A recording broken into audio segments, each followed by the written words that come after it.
দেখছেন, প্রশ্ন করছে লাভ লেটার দিয়ে। আচ্ছা, করব। আসসালামু আলাইকুম প্রিয় হজরত। ওয়ালাইকুম আসসালাম। আমি একটা মেয়েকে খুবই ভালোবাসিলে। আচ্ছা, আর মেয়েও আমাকে অনেক ভালোবাসে, কিন্তু মেয়ের পরিবার এখন মেয়েকে উঠে পড়ে লেগেছে মেয়ের বিয়ে দেওয়ার জন্য। মেয়ের পরিবার প্রতিষ্ঠিত ছেলে ছাড়া বিয়ে দিবে না। আর আমি সেই মেয়ে কি লিখেছে, আমি আর সেই মেয়ে মাত্র অনার্স প্রথম বর্ষে পড়ি। আমি এখনো প্রতিষ্ঠিত হতে 5-6 বছর বাকি। আমার পরিবার এখন আমার বিয়েতে সম্মতি দিবে না, কিন্তু আমি ওই মেয়েকে খুব ভালোবাসি, হারাতে চাই না। এমন অবস্থা আমি কি করতে পারি? মানে আমি দেখেন, আমি কিন্তু কে দিয়েছে তাও জানি না, তার নামও জানি না। এই যে 1 ঘন্টা 15 মিনিট কথা বললাম, আচ্ছা ইমানদারি বলেন তো, তাফসিরের বাইরে আউটসাইডের কথা কি বেশি একটা বলছি নাকি আমি আজকে? আপনি দেখবেন এটা যদি আমি উত্তর দেই, এটা ভাইরাল হয়ে যাবে। মানে আমি যে তাফসির করি 1.5 ঘন্টা 1 ঘন্টা, এইটা ভাইরাল করতে চায় না কেউ। যখন যুবকদেরকে হালকা একটু বাস দিই, এটাই ভাইরাল হয়ে যায়। ছি ছি, আল্লাহ হেদায়েত দান করুন। আমি উত্তর দেওয়ার ট্রাই করছি ইনশাআল্লাহ। মাশাআল্লাহ। কেউ উঠবেন না, কেউ ডান বাম করবেন না। যে যুবকের এই কষ্ট, আমি তার আব্বা আম্মার হেদায়েতের জন্য দোয়া করি, সকলেই পড়া আমিন।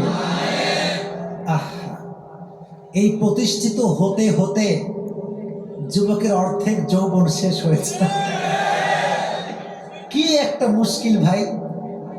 আর মেয়েদের বাপও কম দোষী না।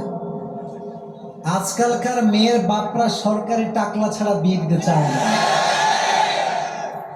अगर पैसा तुम्हारी है तो लड़की भी तुम्हारी है, अगर पैसा तुम्हारे पास नहीं है फिर तुम्हारी कुछ भी नहीं है।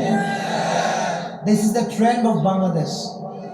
অথচ আল্লাহর হাবিব বলেছেন, যে কোনো মেয়েকে বিয়ে করতে হবে 4টা জিনিস দেখে, তবে তার ভেতরে ফাযফার বিদাতি দ্বীনি তারিবাত ইয়াদাক, become successful by selecting the one who has religion, character and conduct। যার চরিত্র আছে, যার দিনদারিত্ব ভালো আছে, টাকা না থাকলেও সে আমার বউ হওয়ার যোগ্যতা রাখে। আর আজকালকার যুবকরা এটাকে বেশি প্রায়োরিটি দেয় না।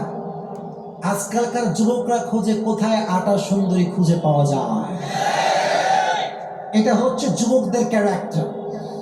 আর নারীদের ক্যারেক্টারটা হচ্ছে, এরা বেশিরভাগ আছে এরকম, এরা দাড়িওয়ালা পছন্দ করতে চায় না, 5 ওয়াক্ত নামাজি পছন্দ করতে চায় না, সুন্দর তাকওয়াবান যুবককে পছন্দ করতে চায় না, সব গাঁজাখোরকে পছন্দ করতে চায়। এরকম মেয়েও বাংলাদেশে আজকাল আছে। তো এখানে যুবকের কষ্ট হচ্ছে, যুবকও রাজি, কিন্তু পরিবারের সমস্যা, তাই না? শুধু এটা এই যুবকের সমস্যা নয়, এটা হাজার নয় লক্ষ কোটি যুবকের সমস্যা। এটা আব্বা জানে যে আমার মেয়েটা ওই ছেলেকে পছন্দ করে, আবার ছেলের আব্বাও জানে আমার ছেলেটা ওই মেয়েকে পছন্দ করে, বাট যে আব্বা আমার ভিতরে জেদ কাজ করে যে আমার ছেলে আমার হুকুমের বিরুদ্ধে কাজ করবে, এই অ্যাটিটিউড কাজ করে। অথচ আব্বা জান নিজের পছন্দের বিয়ে দিতে গিয়ে তার ছেলের পুরো জীবনটাকে নষ্ট করে দেয়। আজ থেকে নিয়ম হবে ভিন্ন। সন্তান, আমি বলি, অবশ্যই বলবো, যারা প্রাপ্তবয়স্ক সন্তান আছো, তোমাদের অধিকার আছে, তোমরা তোমাদের চয়েসের কথা আব্বা আম্মাকে বলবা। আর আব্বা আম্মার উচিত নিজের স্বপ্ন, নিজের চয়েস বাদ দিয়ে নিজের সন্তানের চয়েসকে বেশি প্রাধান্য দেওয়া। এই জন্য সংসার আব্বা নয়, সংসার করবে সন্তান।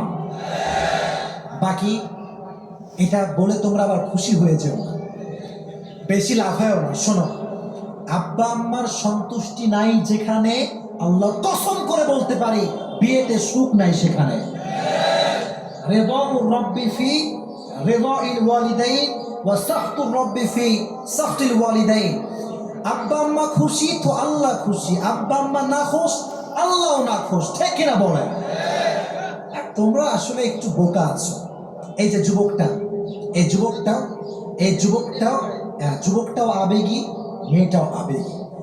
দেখো, আবেগ বড় খারাপ জিনিস।